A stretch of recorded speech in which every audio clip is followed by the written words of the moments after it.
पोहे बनवणार आहोत. त्याकरता मी पोहे घेतले आहेत. हे 1/2 किलो असतील. एक छोटा बटाटा मी असं कापून घेतला आहे. तुम्हाला घालायचं असेल तर घालू शकता, नसेल तर सोडू शकता. आणि शेंगदाणे घेतले आहेत. थोडे फिक्के दाणे घेतले आहेत. मिरची घेतली आहे 2-3 कापून. तुम्हाला 2 घ्यायचे असेल तरी चालेल, जास्त तिखट नको. एक मोठा कांदा कापून घेतला आहे. कढीपत्ता घेतला आहे. कोथिंबीर बारीक चिरून घेतली आहे. थोडीशी पिठी साखर घेतली आहे. चवीप्रमाणे मीठ घेणार आहोत. जिरे घेणार आहोत अर्धा चमचा मोहरी आणि अर्धा चमचा हळद आणि तेल. आपण प्रोसेस पाहणार आहोत. आता आपण पोहे भिजवून घेऊयात. मी पोह्यात पाणी टाकलं आहे.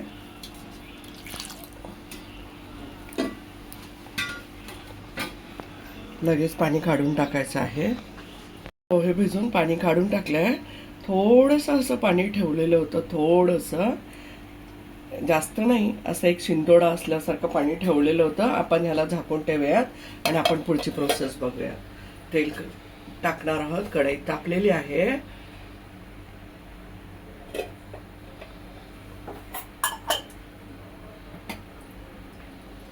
आपलं तेल तापलेलं आहे. आपण शेंगदाणे टाकत आहोत तळून घेण्यासाठी.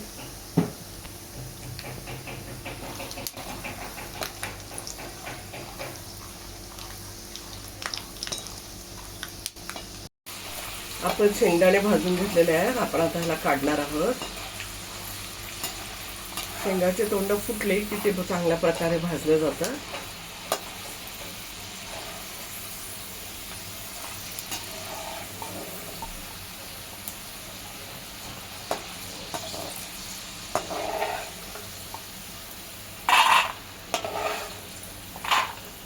आपण बटाटे टाकून तळून घेणार आहोत.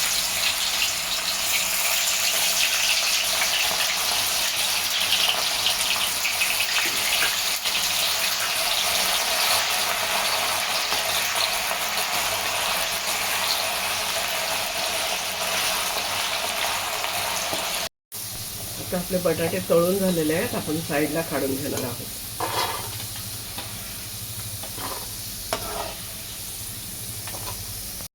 आता आपण मोहरी टाकून घेणार आहोत. त्यानंतर आपण जिरे पण टाकून घेणार आहोत. तडतडत आहे. त्यानंतर आपण कढीपत्ता टाकणार आहोत.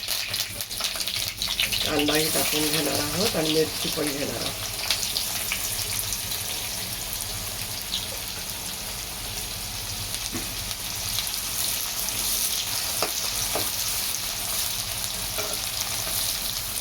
कांदा लालसर थोडासा रंगावर भाजून घेऊया.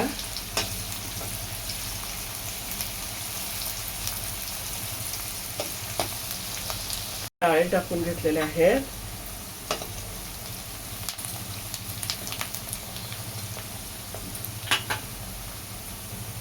आपण हळद पण टाकून घेणार आहोत.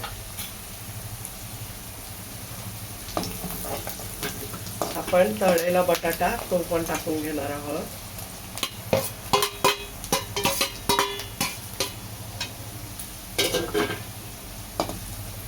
आपण मीठ टाकून घेणार आहोत. चवीप्रमाणे मीठ टाकायचं आहे तुम्हाला. मी साखर पण टाकून घेते.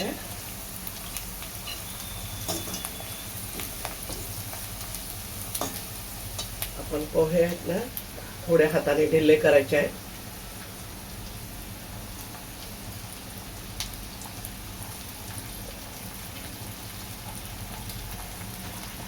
पोहे टाकून घेतलेत आपण.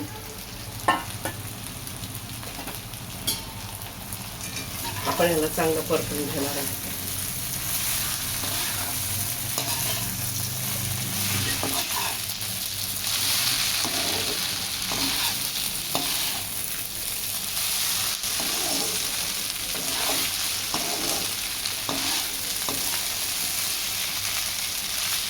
आपण कोथिंबीर पण टाकून घेणार आहोत.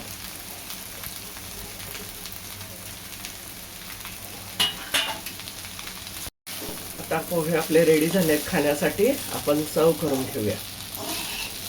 आपले खाण्यासाठी पोहे सर्व केलेले आहेत. मस्त खा, स्वस्त राहा, आनंदित राहा. लाईक करा, शेअर करा, सबस्क्राईब करा. धन्यवाद.